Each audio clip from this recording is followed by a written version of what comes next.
Hello dear students, क्या हाल चाल है आप सभी लोगों के। उम्मीद करता हूं आप सभी लोग बहुत अच्छे होंगे, फिट होंगे, फाइन होंगे और आप सभी लोगों की पढ़ाई बहुत अच्छी तरीके से चल रही होगी। तो सभी की कमेंट के ऊपर सभी के कई बच्चों ने कहा कि सर मैथ के इंपोर्टेंट क्वेश्चन लेके आओ, मैथ के इंपोर्टेंट क्वेश्चन लेके आओ। मैंने सभी से कहा था कि कुछ दिन रुक जाओ, अभी फिजिक्स का चल रहा है, केमिस्ट्री का चल रहा है, तब मैथ के आएंगे। तो आज आपकी फाइनली मैथ की क्लासेस की सीरीज शुरू हो चुकी है। क्लास 10th मैथ्स चैप्टर 1 वास्तविक संख्या मोस्ट इंपोर्टेंट क्वेश्चन। ठीक है, आज हम पूरा इसके जितने भी प्रीवियस ईयर क्वेश्चंस पूछे गए हैं, जितने भी कॉन्सेप्ट्स हमारे पूछे जाते हैं चैप्टर 1 से, उन्हीं के बारे में आज हम डिस्कस करेंगे पूरा सॉल्यूशन के साथ। वीडियो को एंड तक जरूर देखना, क्योंकि वीडियो को अगर आप बीच में छोड़कर चले गए तो मुझे मत कहना कि सर हमने ये टॉपिक नहीं पढ़ा, कि मेरे इतने नंबर कम आए, कि ये हुआ कि वो हुआ। ठीक है ना, पूरा अगर वीडियो कंप्लीट देखते हो तो चैप्टर 1 आपका टोटली फिनिश हो जाएगा, फिर आपको कहीं से भी इधर उधर भागने की जरूरत नहीं पड़ेगी। मैं आपको फिर से बोल रहा हूं, वीडियो के एंड तक जरूर देखना, पूरी कंसिस्टेंसी के साथ में देखना। ये पीडीएफ आपको टेलीग्राम पर मिल जाएगी। ठीक है, अच्छा एक और बात क्या है, एक और बात ये कि अगर आपने, समझ लो डियर स्टूडेंट्स, अगर आपने अभी तक कुछ भी नहीं पढ़ा है, बिल्कुल परेशान है कि भाई क्या पढ़े क्या ना पढ़े, कितना पढ़े, इंपोर्टेंट, एकदम फ्रस्ट्रेशन में आ चुके हो बिल्कुल, तो चिंता बिल्कुल मत करो, आपका भाई आपके साथ खड़ा हुआ है।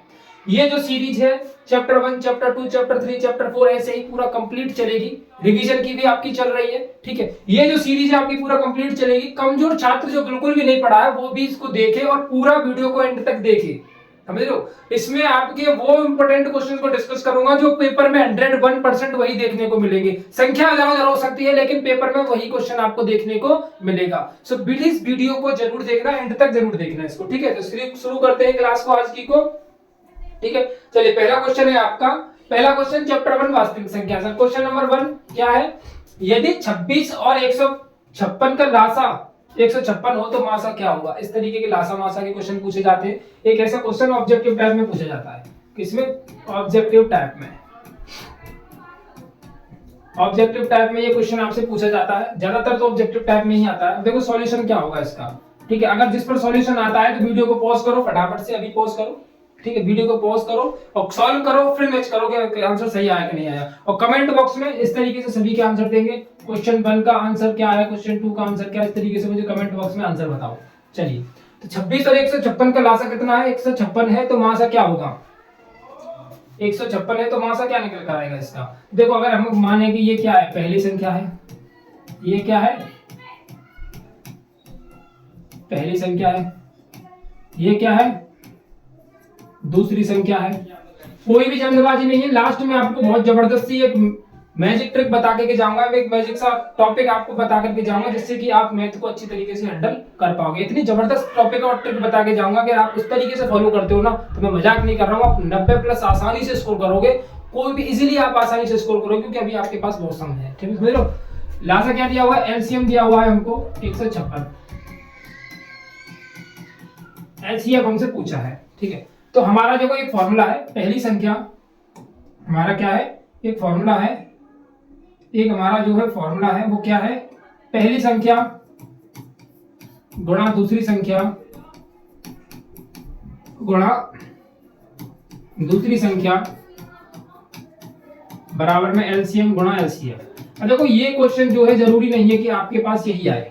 एज इट इज, अगर आपका लक बहुत अच्छा है तो मैं तो भगवान से यही प्रार्थना करूंगा कि ये आपको जो मैं करा रहा हूँ क्वेश्चन वही आपके पेपर में फंस जाए और आपका एकदम जबरदस्त सा पेपर हो जाए। तो आपका अगर अच्छा पेपर होगा तो आप लोग मुझे थोड़ा बहुत सपोर्ट भी करोगे और आप लोग मुझे थोड़ी बहुत दुआ भी करोगे कि भाई इसकी वजह से हमारा पेपर अच्छा हो गया। मैं तो यही चाहूंगा। लेकिन अगर ऐसा नहीं भी होता है तो आपको क्या है, सिर्फ ये डिजिट चेंज मिलेंगी, लेकिन कॉन्सेप्ट इससे बाहर नहीं जाएगा। 10-12 क्वेश्चन लिए हैं पहले चैप्टर से। 10-12 जो क्वेश्चन है, 12 क्वेश्चन से ना एक भी क्वेश्चन अगर आपको ऐसा लगे कि बोर्ड में इससे अलग पूछा गया तो मुझे बताना। इससे अलग कुछ भी नहीं पूछा जाएगा, बस वीडियो को पूरा देख करके जाना, क्योंकि पूरा नहीं देखते बच्चे। दिक्कत यहाँ पर आती है यार, दिक्कत यही आती है कि वीडियो को पूरा देखते नहीं है, बीच कुछ में छोड़ करके चले जाते हैं और फिर कहते हैं कि सर ये आपसे समझ नहीं हुआ और ये समझ में यहाँ तक नहीं आया है। तो ऐसा मजा नहीं आता है, ऐसे मजा नहीं आएगा। 26 गुणा दूसरी संख्या क्या है, 156 है। और जो पूरा देखेगा इस वीडियो को उसको समझ में आ जाएगा कि हमको मैथ्स पढ़नी कैसे है। ठीक है, 156 से 156 कैंसिल हो जाएगा तो एलसीएम कितना आ जाएगा आपका, 26 आ जाएगा। Very easy, clear. ये तो कॉन्सेप्ट उम्मीद करता हूं सभी ने पढ़ा है। चलो अगला क्वेश्चन सॉल्व करें। सिद्ध कीजिए कि, ये मोस्ट इंपोर्टेंट क्वेश्चन है, मोस्ट इंपोर्टेंट क्वेश्चन है ये, मोस्ट इंपोर्टेंट क्वेश्चन। तुमने अभी पेपर देखा, वीकेंड का पेपर देख लो, ऐसे क्वेश्चन आया है कि नहीं आया है। इससे रिलेटेड आपका पेपर में क्वेश्चन पूछा ही जाता है। ये एक ऐसा कॉन्सेप्ट है जिससे कभी नहीं हुआ कि पेपर में पूछा क्वेश्चन जाए ना, हर बार इससे पेपर में पूछा क्वेश्चन जरूर जाएगा। ऐसा नहीं है कि इसमें इससे ना आए, ठीक है। तो सिद्ध कीजिए कि 5 माइनस के रूट 3 एक अपरिमेय संख्या है। कैसे करोगे सिद्ध इसको, चलिए देखते हैं कैसे इसको सिद्ध करना है। सॉल्यूशन देखें इसका। तो माना सॉल्यूशन के सहित मैं चाहता था इसको डायरेक्टली इसके क्वेश्चंस को वैसे भी बता सकता था, पर बच्चे ये कहते हैं कि इसके सॉल्यूशन भी डालो सर, सॉल्यूशन भी साथ के साथ डालो। काफी सारी कमेंट्स के बाद मैंने कहा कि भाई अब मैं इसके क्या है कि क्वेश्चन वैसे बताऊंगा ही नहीं, अब मैं बताऊंगा पूरे सॉल्यूशन के साथ। वीडियो थोड़ी लेंथी होगी और लेंथी आप ही के लिए होगी। देखो आप अगर पूरी कंसिस्टेंसी के साथ और थोड़ा मजा लेके क्लास को लेते हो तो आपको बिल्कुल भी दिक्कत नहीं आएगी। चलिए अब माना 5 माइनस के अंडर रूट 3 एक परिमेय संख्या है, इसको ऐसे मान लेते हैं परिमेय संख्या है। अगर भाई आप लोग पूरा 100% के साथ अगर अपनी पढ़ाई करते हो ना तो नेचुरली आप अच्छी तरीके से अच्छा स्कोर कर पाओगे, ठीक है। और जो अपने साथ ही गद्दारी करेगा तो फिर काम नहीं चलेगा। अच्छा, जहां a, b सह अभाज्य संख्याएं हैं, सह अभाज्य संख्याएं हैं, ठीक है। अब मैं क्या करूंगा, इस रूट 3 को इधर कर देता हूं, ठीक है। रूट 3 नहीं 5 को इधर कर दो, तो ये हो जाएगा माइनस के रूट 3 बराबर में a/b माइनस के 5। इसको इधर उधर करते हैं, यानी माइनस कॉमन लेता हूं तो ये 5 इधर आ जाएगा और a/b इधर चला जाएगा। सॉल्व करता हूं मैं इसको, ये हो जाएगा 5b माइनस के a/b। तो ये जो वाला हिस्सा है, ये जो हमारा निकल करके आया है, इसमें क्या है, ये जो वाला हिस्सा है ये क्या है, LHS मान लीजिए, और ये वाला हिस्सा क्या है, RHS है। अब यहाँ पे क्या निकल के आया कि LHS not equal to RHS, क्योंकि LHS रूट 3 हमको पता है परिमेय संख्या, और ये क्या है, परिमेय संख्या है। तो यानी यहाँ पे क्या लिखना है, ये एक हिस्सा तो आया इसका अपरिमेय, और एक हिस्सा क्या आया, अपरिमेय संख्या है, और दूसरा हिस्सा क्या है, परिमेय संख्या, जो कि आपस में बराबर नहीं है, ठीक है। क्योंकि आपस में बराबर नहीं है तो हम यहाँ पे लिख देंगे कि हमारी कल्पना गलत थी। इसकी जो है पीडीएफ के लिए आप टेलीग्राम पर जाके जुड़ जाओ, वहां पर आपको पीडीएफ मिल जाएगी। इसकी कल्पना गलत थी, सॉरी हमारी कल्पना क्या थी, गलत थी।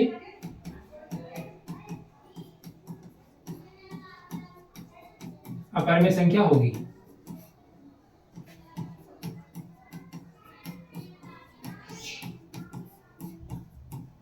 ठीक है। और ये क्वेश्चन आपका सॉल्व हो जाएगा। 2 नंबर का क्वेश्चन है, पेपर में अक्सर पूछा जाता है, ठीक है। ये ऐसा नहीं है कि इस साल नहीं पूछा गया, अगले जो आप 2025 में पेपर दोगे आप देख लेना, ये क्वेश्चन आपको पूछा जाएगा। हो सकता है डिजिट चेंज हो जाए, लेकिन कॉन्सेप्ट का जो लेवल है, वो कॉन्सेप्ट का जो पूछने का तरीका है वो यही रहेगा।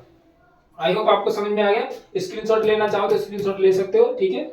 चलिए, मतलब दिक्कत परेशानी जितनी आप अपने आप को क्रिएट करोगे उतनी क्रिएट होंगी आपके पास, ठीक है। आपको इस चैनल के ऊपर सब चीज उपलब्ध है। साइंस मैंने पढ़ा दी है, मैराथन क्लासेस चालू कर चुका हूँ, ठीक है।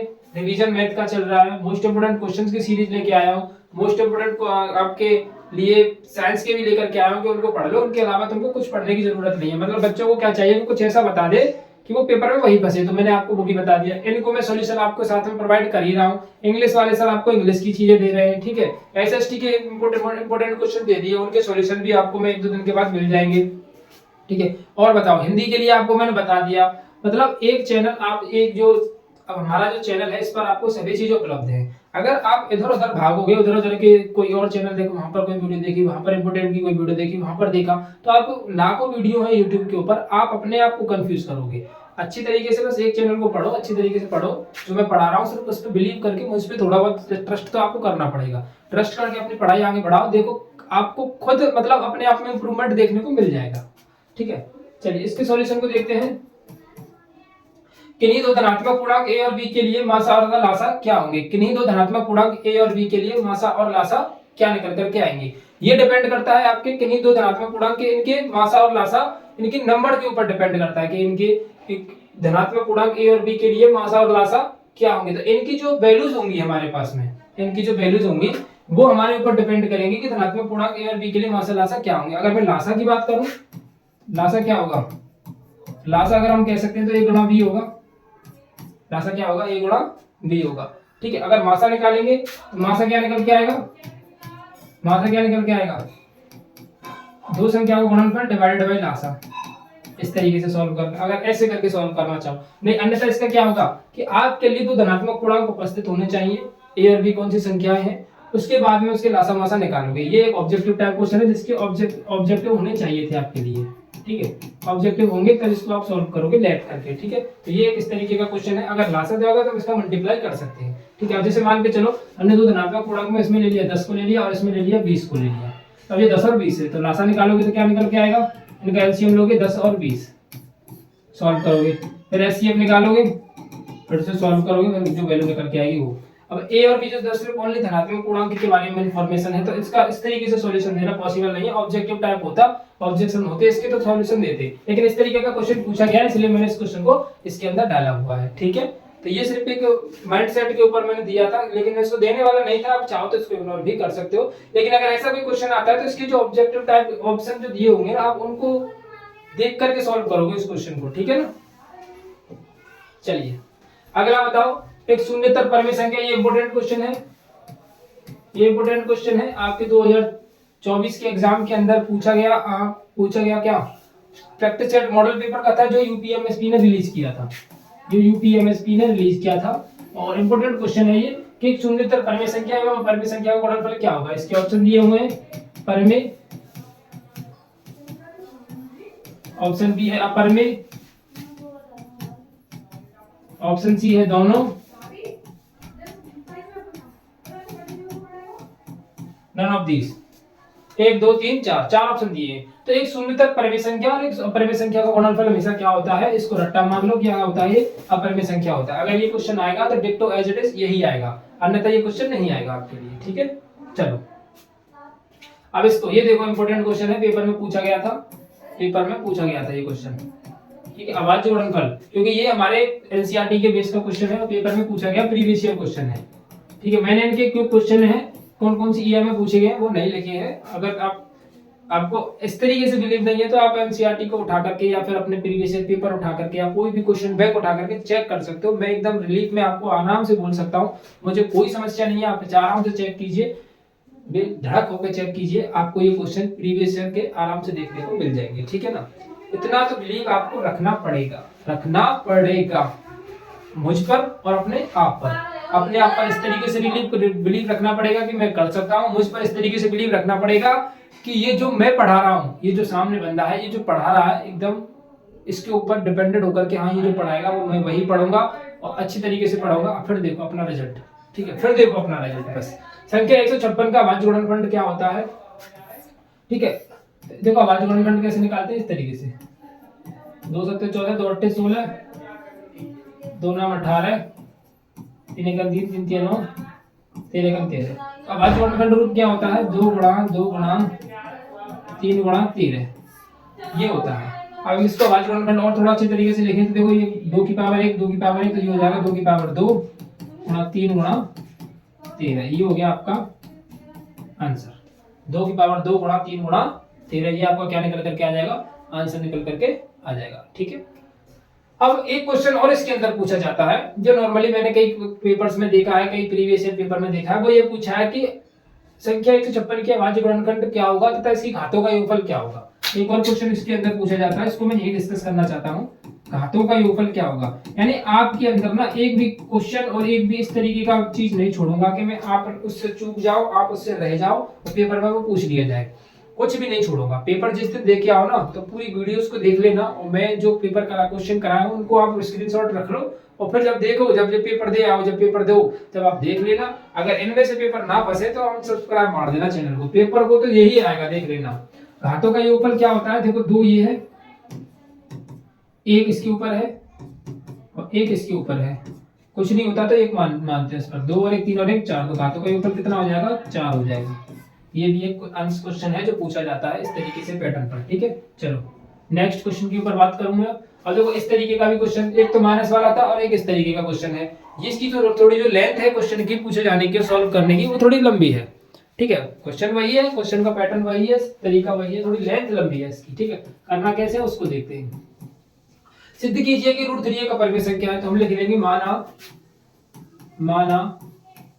√3 एक परिमेय संख्या है। क्या है? परिमेय संख्या है। ठीक है, अब √3 परिमेय संख्या है तो यहाँ पर ये देखना पड़ेगा √3 बराबर a/b, जहां a, b सहअभाज्य संख्या है। सहअभाज्य संख्या कौन सी होती है? जिनके गुणनखंड केवल एक होता है, सहअभाज्य संख्या है।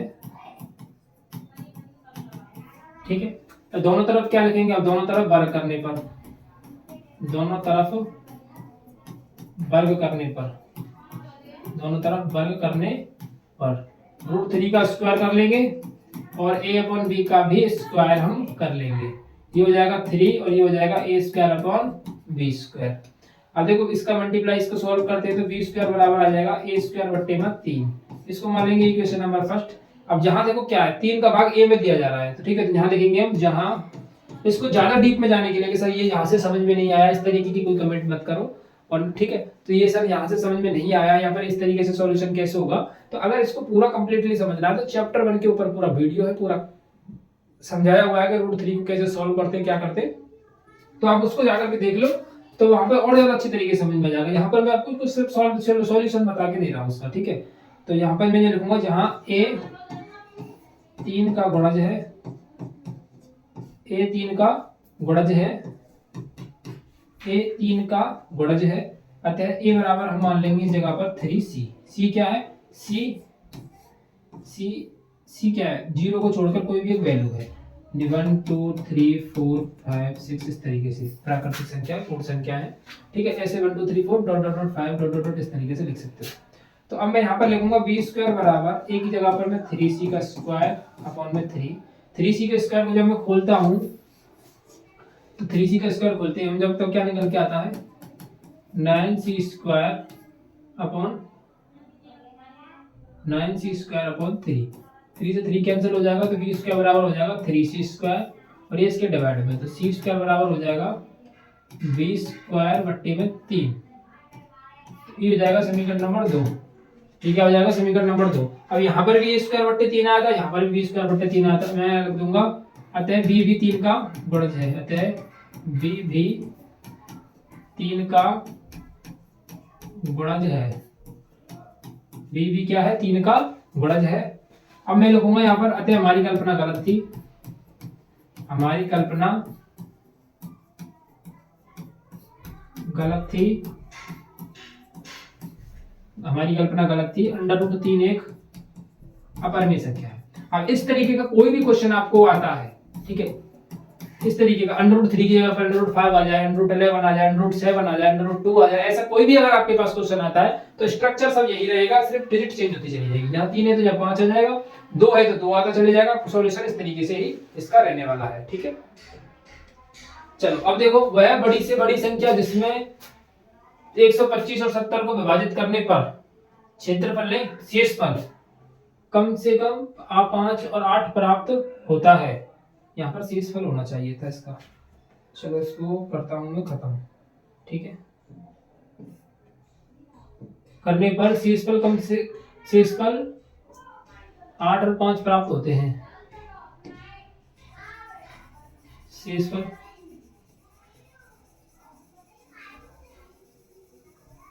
गलत टाइपिंग हो चुकी है इस जगह पर, कोई दिक्कत नहीं, भी ठीक कर देता हूं।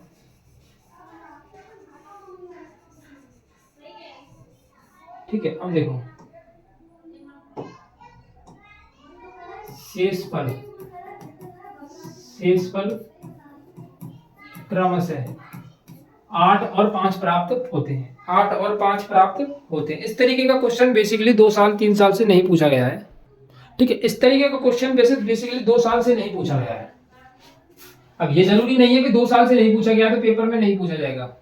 ठीक है, तो इसलिए मैंने इस क्वेश्चन को लिया हुआ है, जिससे कि आप इस तरीके के क्वेश्चन के लिए भी तैयार रहें कि अगर ऐसा क्वेश्चन आ गया तो हम कैसे करेंगे। सबसे पहली बात एक ध्यान रखनी है कि बड़ी से बड़ी संख्या की अगर बात करता है ना तो हम HCF निकालते हैं। और छोटी से छोटी संख्या की बात करता है तो हम एलसीएम निकालते हैं। ठीक है, बड़ी से बड़ी संख्या जिसमें 125 और 70 को विभाजित करने पर शेषफल क्रम से 8 और 5 प्राप्त होते हैं तो वो क्या होगी? सबसे पहले हमको शेषफल को हटाना है, तो 125 में से 8 को माइनस करो, कितना बचेगा? 117, और फिर 70 में से 5 को माइनस करो, कितना बचेगा? 65। अब इन दोनों का क्या निकालना है? इन दोनों का निकालना है एचसीएफ। इन दोनों का क्या निकालना है? एचसीएफ निकालना है। तो ये सर इसको डिवाइड कीजिए, 13 नंबर 117, 3 तिया 9, और 13 पंजे 65, 5 एकड़ 5। अब एचसीएफ कैसे निकालते हैं? जो कॉमन होती है, कॉमन क्या है इसमें? कॉमन है 13। कॉमन क्या है इसमें?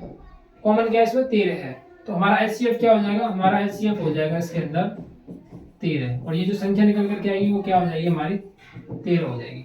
बड़ी से बड़ी संख्या कौन सी? 13 हो जाएगी हमारे लिए। ठीक, यही बड़ी से बड़ी संख्या ऐसी है जिसको उसमें डिवाइड करने पर 8 भी बच जाएगा और 5 भी बच जाएगा। आप ट्राई कर सकते हो, 125 में आप 8 से भाग देकर 13 से भाग देकर देख लो तो शेषफल 8 बचेगा।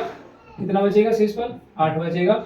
और 70 में आप 13 से भाग देकर देख लीजिए तो शेषफल आपका 5 ही बचेगा। कितना बचेगा? शेषफल 5 बचेगा।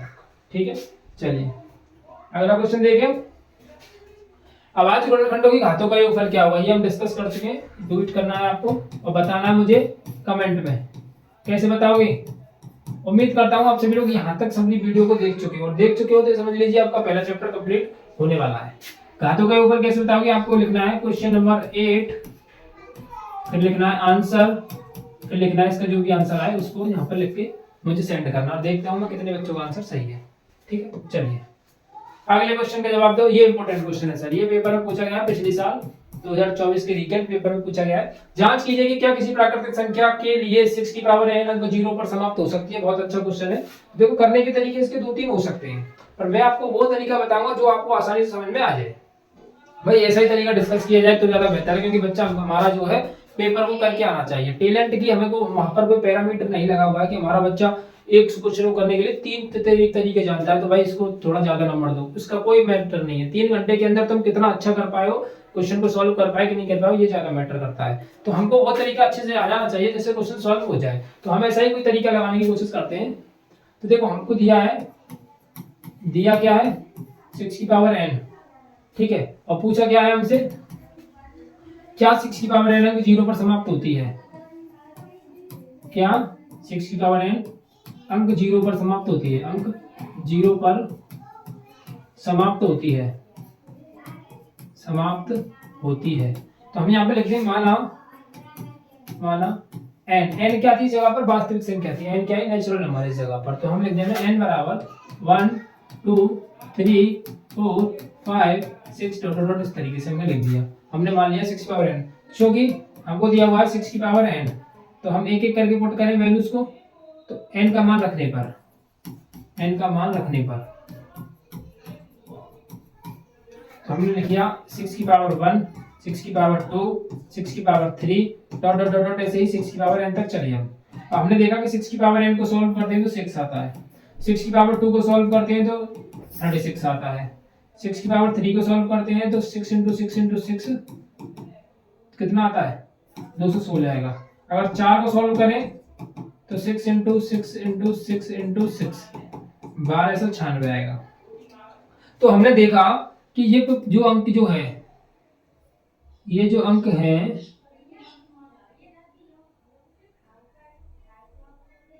ये जो अंक है हमारे 6 की पावर n अंक कितने पर समाप्त हो रहे हैं? 6 पर ही समाप्त हो रहे हैं। 5 भी करोगे तब भी 6 आएगा लास्ट में, 6 भी करोगे तब भी 6 ही आएगा लास्ट में। तो हमने देखा कि 6 की पावर n अंक 0 पर समाप्त नहीं होती है। अतः हम यहाँ लिख देंगे अतः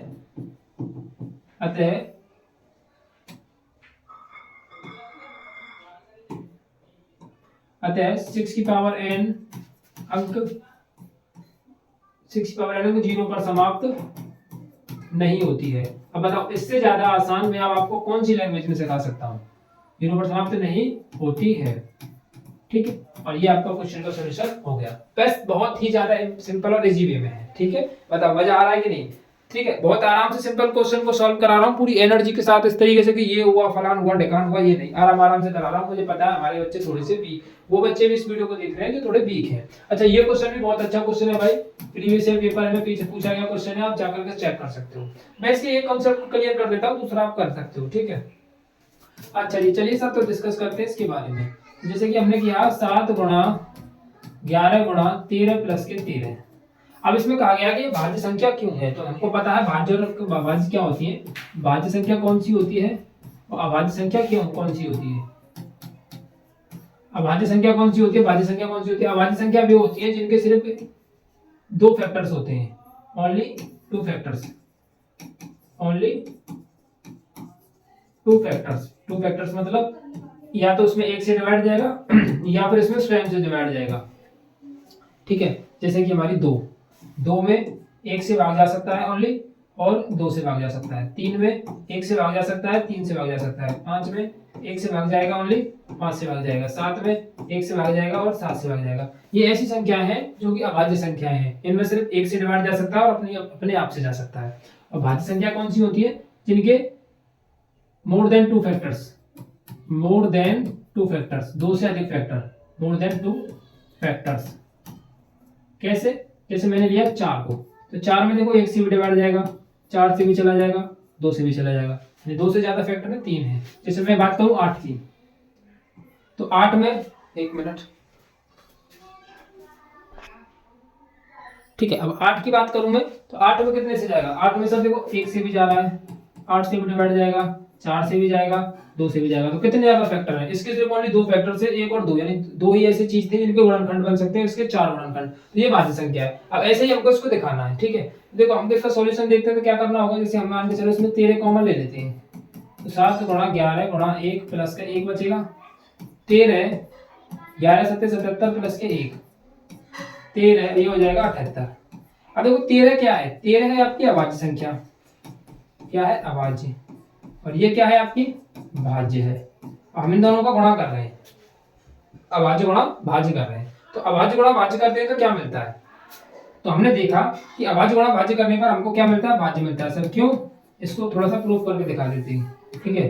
क्योंकि देखो मैं इसको यहाँ पे दिखा देता हूँ, यहाँ पे आपको अलग से दिखा देता हूँ भाज्य गुणा भाज्य करने पर क्या मिलता है। जैसे कि हमने ली एक अभाज्य संख्या 3 और एक भाज्य संख्या ले ली 4, तो कितना मिला 12। 12 कैसी संख्या है, भाज्य है, क्योंकि 12 में तो 6 से भी जाएगा, 2 से भी जाएगा, 3 से भी जाएगा, 12 से भी जाएगा, ठीक है। अब मैंने मान के चलो एक 5 है, क्या है अभाज्य संख्या, और मैंने 10 ले लिया किसको, भाज्य संख्या को, तो 10 5 50, तो 50 के में 5 से भी जाएगा, 10 से भी जाएगा, 50 से भी जाएगा, 2 से भी जाएगा, इसके कितने सारे फैक्टर हो गए, ज्यादा हो गए। यानी कुल मिला के हमको पता है कि हम जानते हैं कि अभाज्य गुणा भाज्य बराबर में होता है भाज्य संख्या। इसने पूछा था क्यों, तो हम कह सकते हैं कि भाज्य गुणा अभाज्य बराबर होता है भाज्य, यानी अगर भाज्य संख्या और अभाज्य संख्या गुणा किया जाए तो भाज्य संख्या ही निकल करके आती है। आई होप ये कॉन्सेप्ट आपको क्लियर हो चुका है। चलिए अगला है लास्ट क्वेश्चन है, क्वेश्चन नंबर 11। और देखो ये इन 2 क्वेश्चन हमने पढ़े हैं माय डियर स्टूडेंट्स, मैं आपको दावे के साथ कह सकता हूँ, प्रॉमिस के साथ कह सकता हूँ कि अगर आपने यहाँ तक पूरा वीडियो देखा है तो जो समझ लीजिए आपका पहला चैप्टर पूरा क्लियर है। एकदम दिमाग से प्रेशर हटा दीजिए, अब आप एक चैप्टर पूरा अच्छे से पढ़ चुके हो। ऐसे ही कल आपको दूसरी वीडियो मिलेगी जब आप दूसरा क्वेश्चन चैप्टर पूरा एकदम देख चुके हो, तो आप दूसरी वीडियो को भी अच्छी तरीके से देख चुके हो, पढ़ चुके हो। क्वेश्चन को एक बार मैं करा रहा हूँ, एक बार आप इनको अपनी स्वयं खुद कर लीजिएगा और फिर किताब के क्वेश्चन कर लीजिएगा। डेफिनेटली मैं आपको श्योरिटी के साथ बता सकता हूं कि अगर आप 15 चैप्टर के क्वेश्चंस को इस तरीके से सॉल्व कर लेते हो तो मुझे नहीं लगता कि आप से कुछ रह जाएगा और आप 100 में से 90 प्लस के हकदार आराम से हो, 100 में से 90 प्लस के हकदार हो। आई एम श्योर, ठीक है। मैं 100% श्योर हूं कि आप 90 प्लस के हकदार हो अगर आप पूरी 15 वीडियो को पूरा अच्छी तरीके से देख करके एक बार खुद करते हो सवालों को, एक बार वीडियो को देख लेते हो, ठीक है। और इससे ज्यादा कोई भी ऐसी शक्ति नहीं है जिसको मैं आपको घुटी को पिला दूं और आप पी करके धड़ाके से पेपर में अच्छे से करके आ जाओ। ऐसी कोई घुटी नहीं है किसी के पास। दुनिया बेवकूफ बना रही है और आप लोग आपके डर का फायदा उठा रही है। मैं आपको सिर्फ नेचुरल सी और सीधी बात बता रहा हूँ। रेगुलरली में वीडियो को देखो और बिलीव करो मेरे ऊपर, फिर देखो आपका रिजल्ट बेहतर आता है। बिलीव तो भाई देखो करना पड़ेगा। आवाजी युग्म कौन कौन से हैं, सह आवाजी युग्म छांटने हमको। तो सहअवाज्य युग्म कौन से होते हैं सर, सहअवाज्य युग्म, सह आवाज युग्म। सह आवाज युग्म क्या होते हैं? सह आवाज युग्म इसको बोलते हैं को-प्राइम फैक्टर्स बोलते हैं इनको शायद इंग्लिश में। सह आवाज युग्म वे दो संख्याएं होती हैं जिनके अगर HCF निकालें तो सिर्फ ओनली एक आना चाहिए HCF, और कुछ भी नहीं होना चाहिए। जैसे मैं 18 और 25 का HCF निकालूं, क्या निकल कर के आएगा देखते हैं। तो यहाँ पर 25 HCF क्या निकला सर? HCF कुछ भी नहीं निकला। कुछ भी नहीं निकला तो इसका मतलब एक हो गया। जब कुछ नहीं होता तो HCF कितना होता है? एक होता है। तो ये हमारा सहवाज्य युग्म है, ये हमारी सहवाज्य संख्याओं का युग्म है 18 और 25 जिसके HCF ओनली एक निकल के आया। अगले को ट्राई करें।